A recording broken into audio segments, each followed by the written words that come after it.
Hi everyone. So in the previous video we talked about creating variables as well as some of the rules for naming them.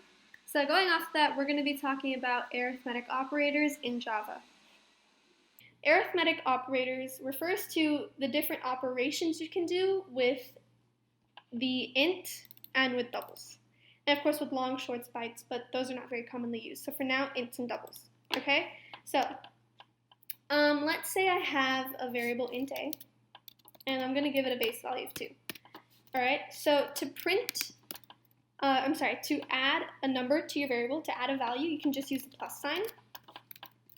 Okay. Similarly to subtract, just do like the dash, so let's say like -2. To multiply, it's the asterisk sign. And then to divide, it's the /. Okay, so let's just go over what do we think is going to print. Alright, so my value here is 2. So everything here, think of it like we're replacing the a with the 2. Because whatever operation we're doing in here, it's not getting stored back into the variable. Alright, so 2 plus 2, we're probably going to expect 4. 2 minus 2, we're going to expect 0. 2 times 2, again 4. And then 2 divided by 2, 1. Right, so let's see what happens. Yep, so we see 4, 0, 4, 1. Alright, so these are the basic operators, okay? But there is a special operator in Java, and it's called the modulus operator. And that's the percent sign. Alright, and what the modulus does is, it's like when you divide a number, there's always a remainder, right? In this case, like 2 divided by 2 is 1 with a remainder of 0. So what the modulus operator does is it returns the remainder of a division, right? So let's say I do, again, a divided by, instead of divide though, we'll do modulo 2. Right, so this is basically saying, okay, do 2 divided by 2, but don't give me what that answer is, give me what the remainder is. So in this case, this expression should print out 0, which it does. Alright, now let's take like a number that's not divisible by 2, so let's say 5. Right, so here 5 divided by 2 is 2 with a remainder of 1. So this is going to print out 1, which we see here.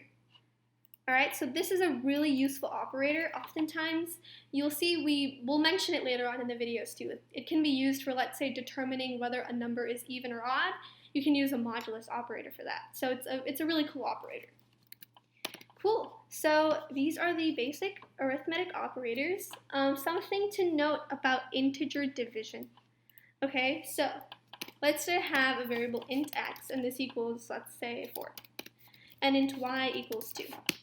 Right, so now if we were to print out x divided by y, you're probably going to expect something along the lines of, let's do y divided by x. Let's say this is less than 1. Okay, so it's like 2 divided by 4. We're probably going to expect something like 0.5, right? When it prints, it's actually 0. Okay, and this is because we're dividing two integers. We're dividing two whole numbers. And because we're doing that, Java is expecting that the answer is also going to be a whole number. So when you have a case like this, where it's not a whole number, what Java does is it just cuts off the decimal.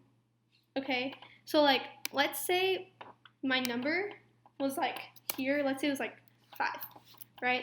Then like 5 divided by 4 is 1.25, right?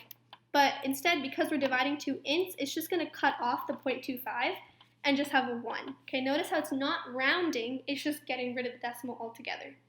So integer division, you kind of want to stay away from that so that you have precise numbers. Now, if you know your numbers are going to be whole numbers like all the time and you're going to always have even division with no remainder, then yes, you can do int. But the guideline is mainly when you're doing division, you want to always have some sort of double. So what we can do to avoid this is instead of having both of them be ints, one of them could be a double. Okay? And you can also just put 4. You don't have to do 4.0. Right, so now when we do it, it will print 1.25 because now it's double divided by int, so the answer will be in a double form, so it'll keep the decimal. Alright, so that's just something to be careful of. And also, in Java, you also can't divide by 0. Of course, in math you can't, so also in Java, you should not divide by 0. Alright, so in Java, there's also a couple more special operators. Let's just keep using our a variable here. Okay, so I'll just do it over here. There is this plus plus. Okay, so you can take your variable name And if you do plus plus, what that does is it increments the variable value by 1 and then stores it back into the value. So like if I were to just print out a right now and then print it out after doing the plus plus, what we would expect is 5 and then 6, right? So that's what's going to print, 5 and then 6. And I'm just going to comment this out so that doesn't get confusing. All right, so that's what the plus plus does. It's a convenient way of just incrementing your variable by 1. All right, and similarly, you can also do minus minus, and this will decrease your variable value by 1. So it'll be 5 and then 4. There isn't like a multiplication, like that doesn't exist, and neither does there a division one, but there's a plus plus and a minus minus. All right, oop, my bad. Okay, and then so here what we've been doing so far is we were just doing these operations to the variable value, but none of it was actually getting stored back in there, right? So like if I want to add a number to my variable, I could do like a equals a plus, let's say 3 or something, right? But Java does have a shorthand way, or like a shorter way of doing that. You could just do a plus equals 3, right? And so if we print it again after that, what we'll expect is to see 9, all right? So the plus plus incremented it by 1, and then here we added 3 to the value that was in a, which in this case was 6, and then stored it back into a. So that's why when you print out a, it's going to print out 9. And you can do this with all the 5 operators. So you can do minus equals, right? And that'll print out 3. You could do divide, and that'll print out 2. And you could do multiplication. And that'll be 18. Okay? So those are another kind of just Java operators. Awesome, so we just learned about the different arithmetic operators in Java. I'll see you guys in the next video.